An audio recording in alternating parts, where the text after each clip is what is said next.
How you been? I've been It's good. been a while. Usually we do about at least every 9 months we cross paths, but it's been a short while. Yeah, it has been a little short while. Yeah, I just got through doing a play with David Gregory, who played my oldest son on One Life to Live in 2010. Very abusive father. And we did the Cane Mutiny Court Martial at a regional theater in North Carolina, and I'm very proud of that. Getting ready to do a short film called Scallop Season, I believe, and we're shooting that in a couple of weeks in Clearwater. Oh. So keeping busy, you know. Well, that's across the state from me in Orlando. Oh, it is? Yeah. Well, then you have to come. All right, then I will. Okay. Hey, lie to me, baby, lie to me. I can't see you guys. Okay. They're there. No. I just want to see the individual people. Hi. Thank you so much for coming. I really appreciate you being here. Oh, we appreciate you as always. You know what? You said to throw you up for a little bit. So before we get to the fastest man alive, let's talk about powder burns. Yes. Because let's talk about this. It's an audio drama series put out in a podcast format. So tell us about that, because that was always you were doing that for a while. Yes, we only got 6 episodes, but we won the Society of Vocal Arts and Sciences Award for Outstanding Performance in Storytelling. It was a brilliant concept by David Gregory, again, the guy who played my oldest son on One Life to Live, who wrote it and produced it and also was my deputy. And I was a blind sheriff in the Old West. And being an audio drama where you couldn't see what was happening, the concept was see the Old West the way Sheriff Burns does, without sight. And so every episode had a different atmosphere to it. It would be rain, it would be wind, it would be cold. And we got Robert Vaughn, before he passed, to be a guest star. We got Ed Asner to guest star. And it is available if you search Powder Burns Western. I think the episodes are on, they may even be on YouTube. And I also, it's the 10th anniversary. Funny you mentioned it, because I just put it on my Facebook page, too. But yeah, I was Sheriff Burns, he was a very cranky old sheriff, and we had a great time doing that. Were you, was it individual recording, or was it at some point you were able to get actors in a room and do it troupe style? We were all together. We have pictures of us all. It got very atmospheric. We were all crowded into a booth around microphones, huddled in there doing our roles. But it was very funny. Robert Vaughn, I'll never forget, we were taking a publicity picture, and Robert Vaughn wasn't very tall. Of course, he worked with Steve McQueen a lot. And so we're standing there getting ready to have our picture taken, and Robert looks up at me and he says, Steve would never let his picture be taken with you. I said, I would crouch down at Steve McQueen, for Christ's sake. It's funny, because I was a big Vaughn fan. He was on my celebrity wish list, and I didn't get that opportunity to sit with him. But yeah, he was Man from U.N.C.L.E., Magnificent Seven. I mean, his career was fantastic. I am so envious you got that opportunity with him. The Ed Asner episode will break your heart. He does such a good job. I mean, I'm blessed to have been able to work with many of the people. I mean, my leading lady on As the World Turns was Julianne Moore. Steven Weber was in my episode. My dressing room mate on Guiding Light was Kevin Bacon. So you're all, whatever degree that is, of Kevin and Julianne and all those people. So yeah, it's been a wild ride. You really had a lot of fun with some really good talent, you Yep. know, and as an actor, it's a blessing to have your own career, but it's also a blessing to be a factor in others. Absolutely. And I don't think to this day, I always say this, I don't think Mark Hamill would have gotten where he did after Star Wars if he hadn't done Prankster. I don't think he would. Trickster. Sorry. There's Trickster, Prankster. Yeah, there's always Joker.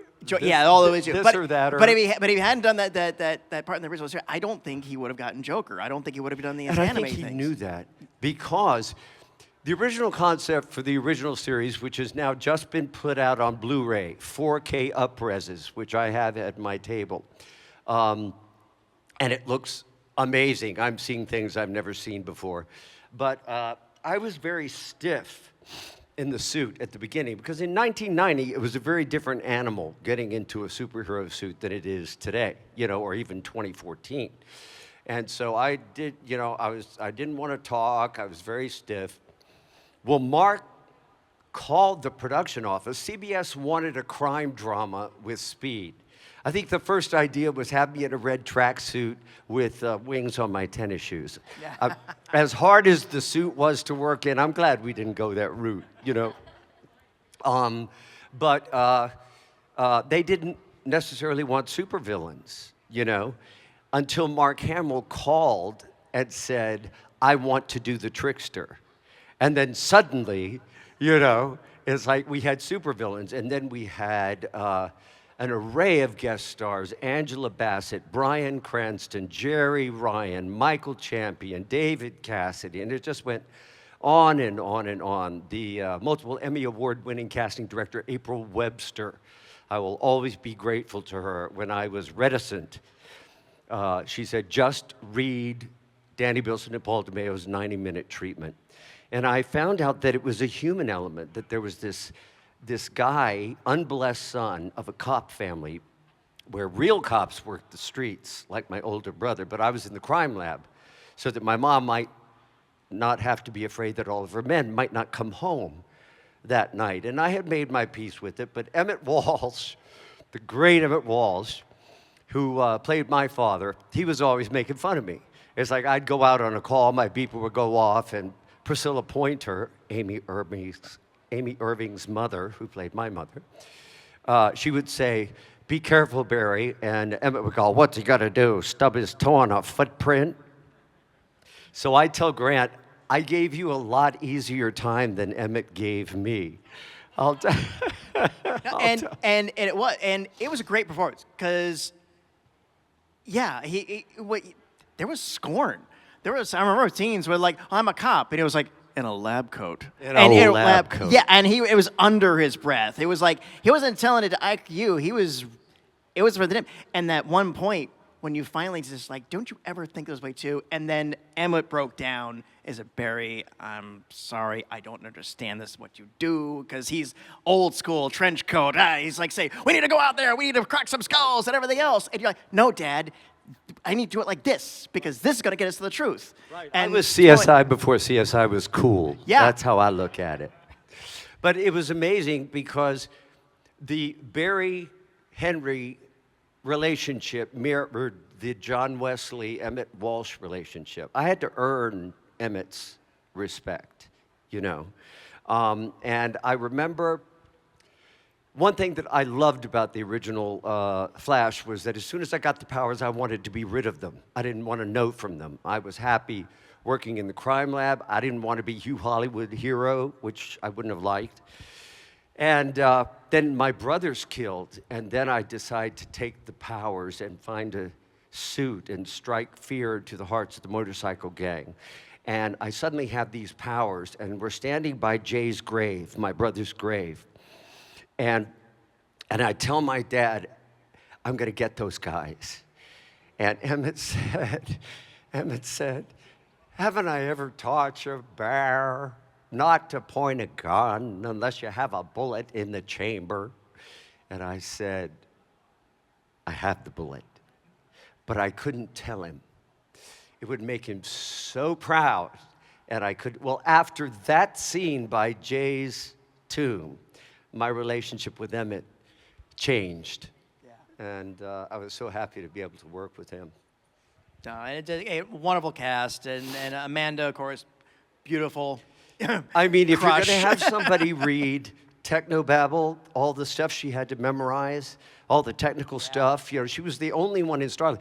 The thing about the new show, the joke was, who has the keys to Star Labs? I mean, everybody was in and out of Star Labs in the CW Flash. At one point, it was Iris, Joe, and me behind the panel at Star Labs while Barry was out fighting Gorilla Grodd.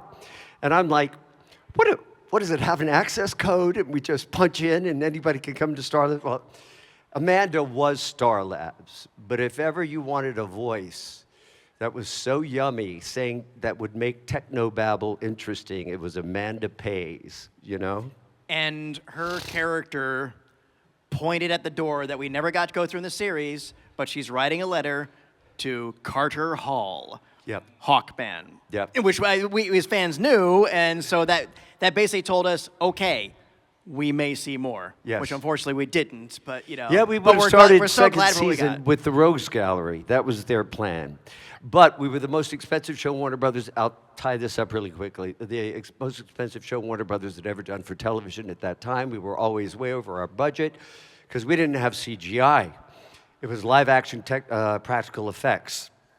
All night, every night, fighting the sun coming up in the morning. You know, we'd be going home when the Warner Brothers executives were coming to work going, are you guys out of your minds, you know? And so it was just so expensive, and we were always over our budget, and the decision was made, I think it was 1/10 of a percentage point. That was the difference between our going a second season. And we might have all been dead if it had gone a second. But I was so relieved. That last shot, we were in Southeast LA. The sun was coming up. Quick, we got to get this shot. We got to get this shot. And Mark Hamill's over here being all crazy. And finally they say, cut, series wrap. And I ripped the wings off and I threw them in the air. And Mark almost lost his mind. He was like, oh my God, don't let him get away. You know, he was crawling around garbage cans and through cables. And he got those wings. And he has one, and Danny Bilson has one.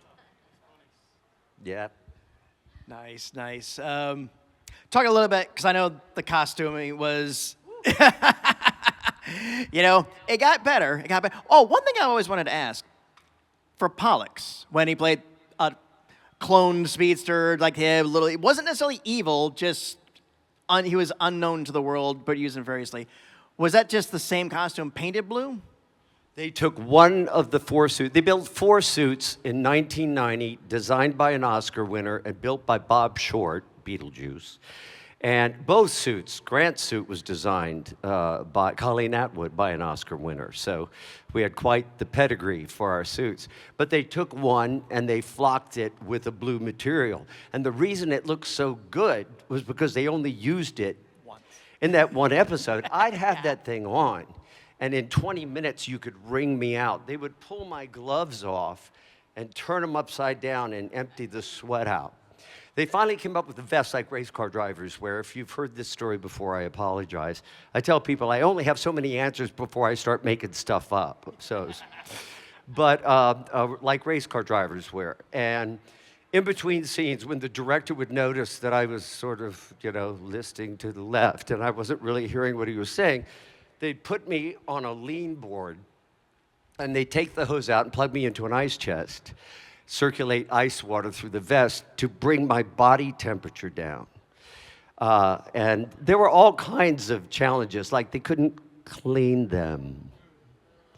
So they would hang them in my trailer and spray them with Lysol, and so they'd still be wet and sticky at 5 a.m. the next morning when I went to put it on. Now, let me say this. There were challenges. Everybody who's ever worked in a suit has their horror stories.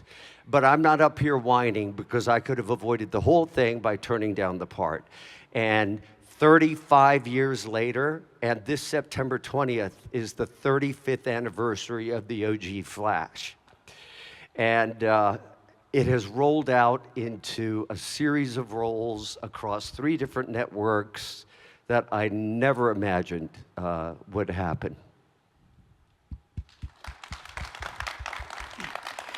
I mean, if that isn't a line that's saying, please applaud. No, thank you. I do appreciate it, though.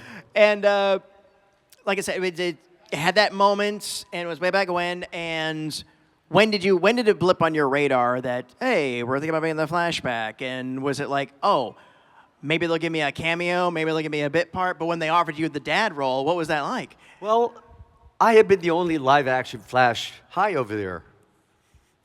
I was the only live-action Flash for 24 years. So that's a long time to represent as a superhero. And it had fallen in and out of development. Ryan Reynolds was going to do it, somebody else was going to do it, and finally they built it around this young actor, Grant Gustin, and I watched him on Arrow when he appeared for the first time. And I watched him telling Oliver and all them his story, and I couldn't see the acting. There was no acting. It was just so honest and so truthful, and I was like, oh yeah, I can work with this. And then I heard how Jeff Johns had blown up the Allen family. Suddenly, Henry Allen is convicted of killing his wife in front of his 10-year-old son and has been in Iron Heights prison for 14 years, and only Barry knows he's innocent, including his best friend, Joe West, who believes he's guilty. And I was like, if they come to me, that's the role I want. Because they said, was it like coming familiar? I said, well, yeah, it was like the outside of the house was familiar, but then you open the door and the fireplace is over here, the staircase is over here, the furniture is all different. It was a completely different experience. And I'll tell you one thing, those initial Barry Henry scenes in Iron Heights prison, where we were sitting in those phone booths, you know, on our phones. So we couldn't do our business. We couldn't run around this, you know, like I'm doing now. And we had to be very focused on each other. Old Flash, new Flash, older actor, new actor, father, son. And say some of the most beautiful lines and scenes that I think that have ever been written for a father and a son. And people would say, how do you work up the emotion? And I said, the problem is not working up the emotion. The problem is not letting for young actors out there, not letting the emotion run away with you. Because we could have been up there. I have to tell you this quick story. Oh, I'm running out of time. No, but no, we're good. We're good. When we were doing the pilot, the scene, the hand on the glass, you know, scene, David Nutter, Emmy Award-winning director of Game of Thrones, Red Wedding. He was our director, executive producer, one of our executive producers. He came up to me right before they shot my close-ups. He would always come with a bottle of water. Very quietly, he handed me a bottle of water, and he said, now, John, we've written some lines that we didn't want you to hear until this moment. And we wrote them out of our respect for everything you have meant to the Flash franchise over the last 24 years. So don't come in on your cue line. Wait until you hear Barry say whatever it was. Well, that did two things. Number one, now I'm listening like crazy, you know, because I don't know what he's going to say. And suddenly, because I was old Flash, I thought maybe they'd want to leave me behind, you know? So that was going on in my psychology. And Grant starts saying, you remember when you wanted me to change my name because you didn't want anyone to associate me with you? Well, I am proud of you, and I am glad I didn't change my name. And I love you. And that's when the hands went up to the to the glass, you know? And it was the first time I was hearing those words, and it hit me on so many levels that I went, and he went, and it was too much. But our brilliant producer said, okay, everyone, freeze, take a breath, and start that monologue over again. Well, by then we had the emotion, but it was under control. And that's the one that went on TV. But isn't that a brilliant director technique? I remember when I was running out of the house after Nora got killed, and I'm being taken away by the police, and there's Barry, and I go, Barry. And my intention was I don't want to scare him, so I was saying it softly. And so I was going, Barry. He said, no, it has to be Barry. And I said, well, David, I don't want to scare him. He said, scare him! I said, all right. So I come out of the house, Barry, you know. Another trick he pulled on me once, I was supposed to be very upset in the scene. And he comes up to me and he says, you know you were my hero growing up. Okay, action.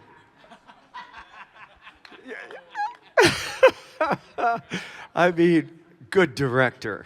I love David Nutter. We'll always be grateful to him. As the fans, from the fan side of the thing, it was like Yes, absolutely beautiful. Because when we were up front, we heard you'd been cast. It was like, oh, he's dead.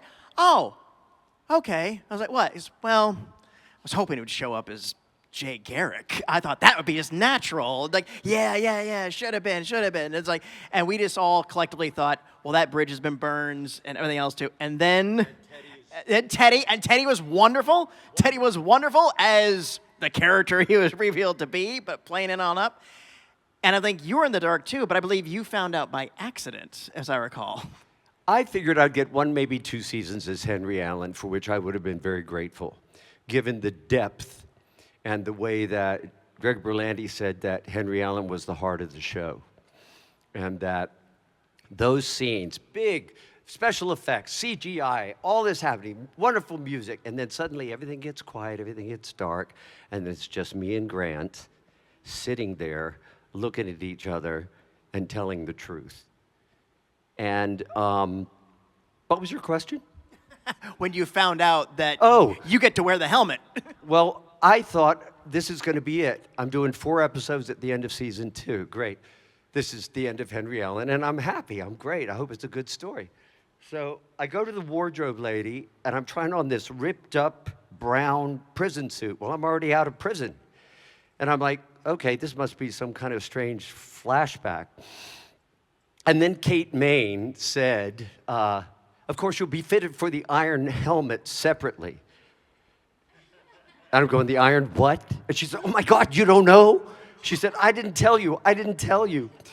So I'm sitting off camera in between takes with Jesse Martin and Grant, and we're sitting there, and one of them said, so did you hear what you're going to be doing next season? I said, yeah, I'm the man in the iron mask, go figure. And they're like, yeah, that's all you know? And I'm like, there's more? And they said, you're the real Jay Garrick. I said, get out of town. You got to be kidding me. And they said, no, you are revealed as Henry's doppelganger, who turns out to be the real Jay Garrick, which is the character y'all wanted me to play to begin with. And I thought, wow. Then I called Greg, who was one of my executive producers on Dawson's Creek, and I said, Greg, I'm hearing these rumors about parts I may or may not be playing. He's like, oh my God, they didn't clear it with you? What if I had said no? I don't want to go back in a superhero suit. But he told me, he laid out the plan. And then when I came out of that iron mask, everybody was looking at me like I had 2 heads, you know? And the original line was, is something wrong? And I said, that's what Henry would say. How do I delineate Jay?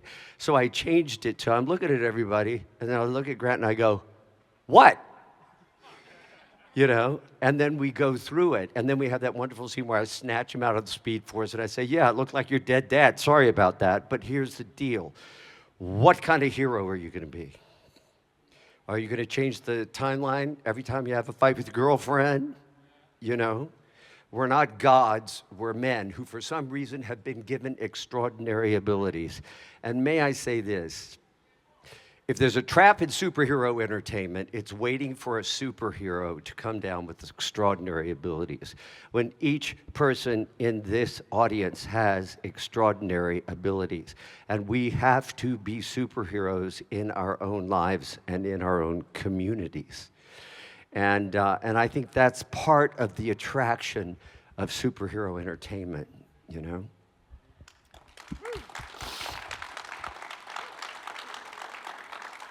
Oh, and because I love this story, it was a little difficult to keep that helmet on, as I understand it. Okay, they came up with a real doughboy helmet, you know, because in the story, Jay takes his father, who fought in World War I, takes his helmet, puts wings on him in honor of his father.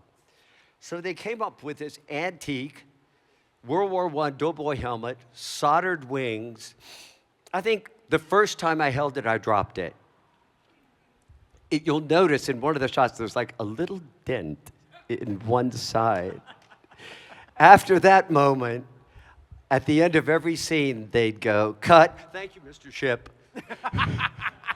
They were going to let me hold on to that helmet. Now, they did come up with lighter helmets that I wore. In fact, the one I wore in the series finale is under my bed in New York City. So I finally got wise. I didn't get the wings, but I got my helmet 30 years later.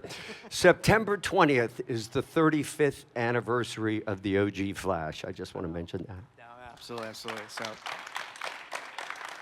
well, I'm going to jump out there and take some questions. Before I do that, again, on behalf of myself and this audience, thank you.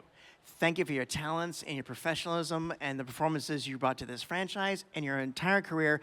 And this goofy gig you did all those decades ago, you've realized what it's meant to so many fans, and you've taken it as a responsibility. And thank you so much for that. Thank you for being so good to the fandom. Thank you. Thank you. And thank you for letting me take this journey with you guys for this little while. Because you're the keeper of the flame. The Flash was 50 years old when I got to him, you know. And I really appreciate it. I really appreciate your support and your enthusiasm through this wild journey. It's been a heck of a run. Hi.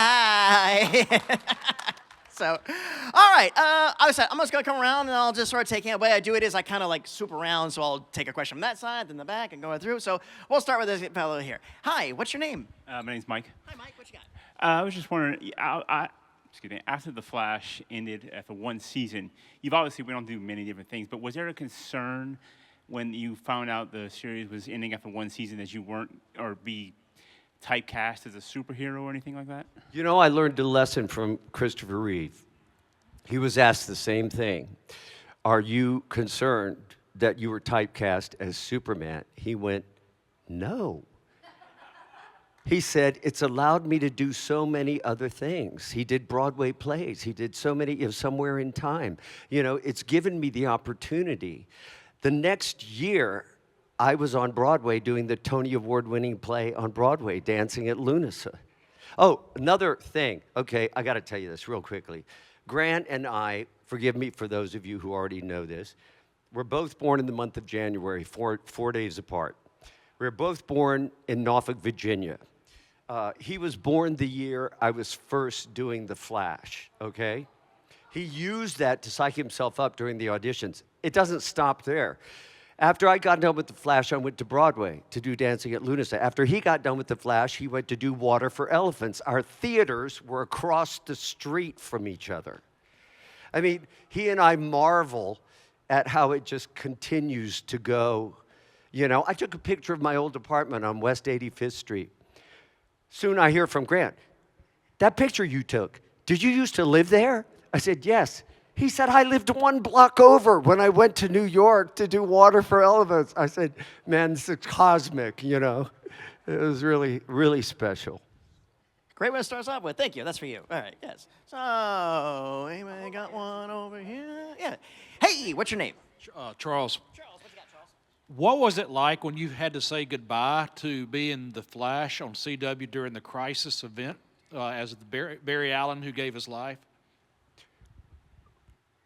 When they told me there was a digital crew coming to New York to scan me for a new suit, I thought, oh, great, Jay Garrick's getting a new suit. Great. And then I saw the sketches. And I was like, wait a minute, what character are we talking about? Oh, we want to bring the OG Flash back. I said, are you crazy? I said, that was 28 years ago. Any of you want to do a 28-year challenge? You know? And they said, oh, you'll be fine, you'll be fine. Then I talked to the executive producer because I didn't want to come in from one scene as a gag and then be done. He said, oh, we would never do that. We respect your Flash too much. You're going to die a hero's death and be very much a part of solving the problem. And I got to welcome Black Lightning into the universe, you know, which was such a thrill for me. And I'm always critical whenever I see something. Why did they pick that shot? Why did they do that? Oh, they left out this line. Oh, they left out that reaction. I got to tell you, I watch Crisis, and I would not change a single thing. Every time you see Barry, I'm out of focus in the background, right? And then the wonderful thing of me walking up to him and saying, sorry, kid, boom, and I steal his speed, and I take him to the floor. And I say, this is my sacrifice to make. You know, Tina's dead, my world's destroyed. And they didn't sentimentalize it.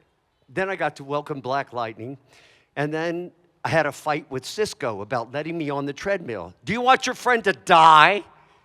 You know? And so he finally lets me in, and I say, keep riding the Lightning, kid. I'm sure you'll make us all proud. And I get onto the treadmill, and then they pulled one on me. They pulled that scene from 1990 Flash. I believe in you, Tina. I believe in you too, Barry. And then what that did for the story was I was running towards something as well as running away from something. You know what a critic said? It said they took what could have been a harrowing moment and turned it into a triumphant one. And that's, at the end of it, one of the only times I've sat there with my arms crossed going, yep, I accept every second of this. Yeah. Great question. Thank you. Hey, what's your name? My name's Ron. Yeah, your original Flash, right over here. The original Flash came out right after Batman '89. Yep. Oh, hi. Yeah, the original Flash came out right after Batman '89, and it seems like they had some momentum. I mean, from that movie, Michael Keaton and what he did and what you guys did, and then after a year, they just shut it down. It just seems like they would have given it more time. What was the thought behind why they shut it down so early? I'll tell you a story. The play I went to do on Broadway the following year won the Tony as Best Drama, Dancing at Lunasa, Irish play. Howard Stringer from corporate CBS came up to me and apologized for how badly they had mishandled the show because we were a critical hit. Go back and read our reviews: New York Times, Washington Post, Louisville Courier-Journal, Kansas City Star, Miami Herald, Los Angeles Times. I mean, raves, you know. We were an industry hit. But kids, imagine far back through the mists of time to a time before DVR. You either saw it when it was on or you didn't see it. Okay, they decided our reviews were so strong they put us on opposite Cosby at the peak. And then they dropped The Simpsons on us. And so we were caught in that vice. We held our own. And the president of CBS, Jeff Skansky, called me. He said, if you guys can hold those numbers, we're golden. Then we were preempted for 2 weeks for baseball. And then we were back on a week. And then we were preempted for the first Gulf War. And then Daddy Bush threw up at a state dinner in Japan. And of course, we had to cut away to see that, you know. Did he get any on his tie, you know? And so then they moved us to the half hour, and then they moved our night. And as soon as our core audience was saying, we can't find you, I knew it was a matter of time. So it was a combination of cost, most expensive show Warner Brothers had ever done for television up to that point. We were always over our budget, and scheduling. Because, you know, people with the new Flash, with the possibility of CG, they'll make snide comments about, you know, it being the old Flash being cheesy or whatever. Not so much anymore, but at the beginning. And all I do is I have a framed thing of all of our rave reviews from all the major newspapers across the country. And all I do is I put that in the comments. Well, thank you. Yeah, I remember when they shifted it to 8:30, and I think we're all sort of cognitive of it. And remember, too, Simpsons was brand new. I mean, it was that sort of juggernaut, and that Thursday night, it was Thursday night, right? Thursday night, yeah. And I remember watching the episode, too, and President Bush, and I think that was a lost episode. It wasn't until DVD. That the whole episode was shown. It was never repeated. It was never repeated. So that was like, we never knew what happened. So, crazy. Hi, what's your name? Hey, I'm Christy. What an honor it is to be in your presence, first of all. I think you're a tremendous actor. The honor is all mine. Thank you. What am I doing up here? It's like major imposter syndrome up here, but go ahead. So I'm a big fan of Dawson's Creek. I also loved you on The Flash, of course. I don't want to wait. Dawson's Creek has my heart. I watched all the teen dramas on the WB. So I actually went to Wilmington, North Carolina for college because the Dawson's Creek kids like film there at UNCW. And like that's literally like pretty much the number one reason besides getting away from my mother to move there. I just want to know, like, what were your favorite filming locations in Wilmington, or any favorite spots you remember hanging out at? Since I have limited time, I just want to talk about one shot. People complained about the ice cream cone. I loved it. You know, there was all this conflict, father, son, but always no, even though we disagree, I love you. And then I have to go get milk because he's drunk all the baby's milk. And then I have an interaction with the guy at a convenience store where I put everything in its proper place. And I'm happy, the clouds part, I'm singing along to the radio. They gave me a choice, Fire and Rain, or Give Me the Beat, Boy, you know, that song. And I said, for God's sake, don't make it Fire and Rain. Let's make it an up moment. And on the downbeat, there goes the ice cream. And I go down to pick it up, and I come up and bam! Well, nobody saw that coming. And then the next episode, I got to occur in memories, teaching Pacey how to drive, putting up the ladder for Joey, giving Dawson his first camera when our new baby was born, and building the crib. I got to tie everything up. And the very last shot, we were outside in front of the Dawson's Creek house, and we were taking a family picture. And then she says, are you coming inside? I said, no, I got to break down the camera. And she says, boys and their toys, and she gives me a little kiss. And I'm breaking down the camera, and I'm looking out.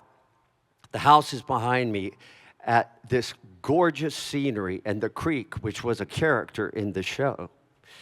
And they said, just take all the time you want and look from left to right or right to left.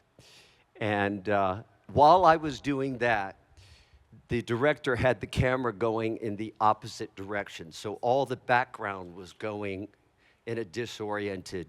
And at the end of it, seeing this beautiful landscape that had been my home 9 months out of the year for over 4 years, and I was saying goodbye.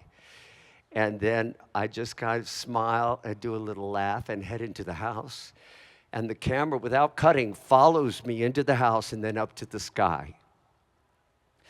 And I'm like, wow, am I glad I came back to do this. When has a character been given a more respectful and affectionate send-off? So I have to say that really sticks in my mind.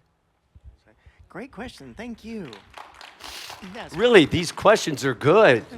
These are good. So we have time for one more. I promised this other person, so we'll do that. All right, well, come on. Okay. Hey, what's your name? My name's MJ.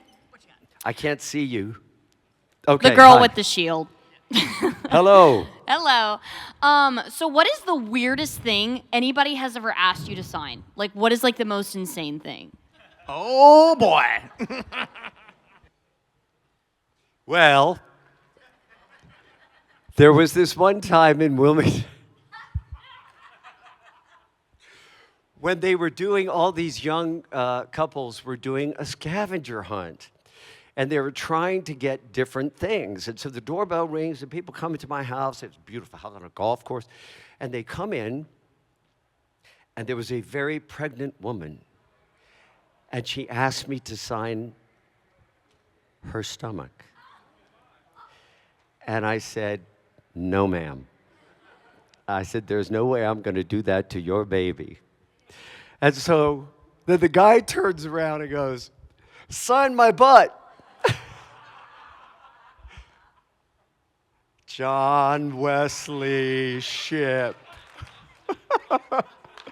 I mean, that's kind of hard to beat.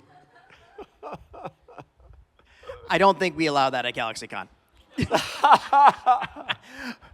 But then again, I don't know. I think that's the way too. Oh my goodness, John.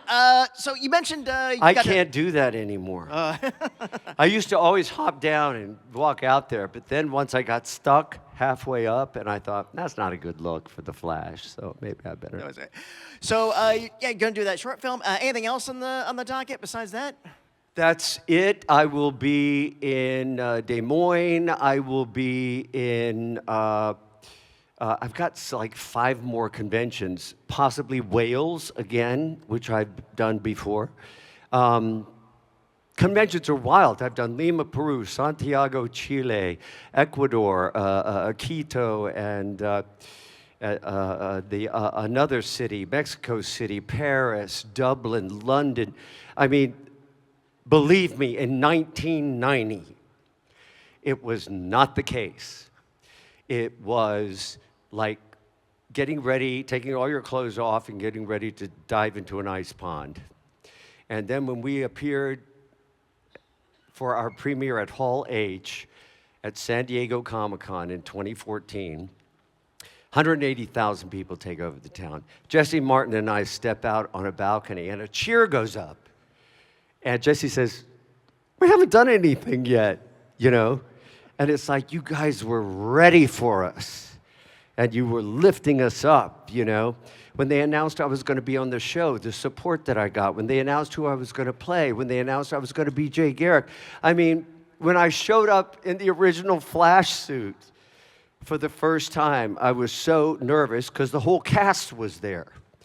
And I thought, what if they go, you know, so 5 minutes ago. And they burst into applause. And I look over to the camera, and Candace Patton's going, and Grant pulls the camera up and turns the monitor around and says, "See how great you look? This is the best thing we've ever done." Just the warmth and the love and the respect means more to me than I can possibly communicate to you in this moment. And so, thank you. All the love that I feel from you, know that it is returned tenfold. Hey, John, one final question from me. Do you want to take a picture with this wonderful audience? I would love to if everyone would come down. Yeah, so everybody come forward, come towards the stage, not on the stage, but come up towards the stage, go take a picture of all of you and John. This will be available for download on our Flickr account. If you haven't signed up for the GalaxyCon email newsletter, please do so. That way you get the links to all the things. Whoa!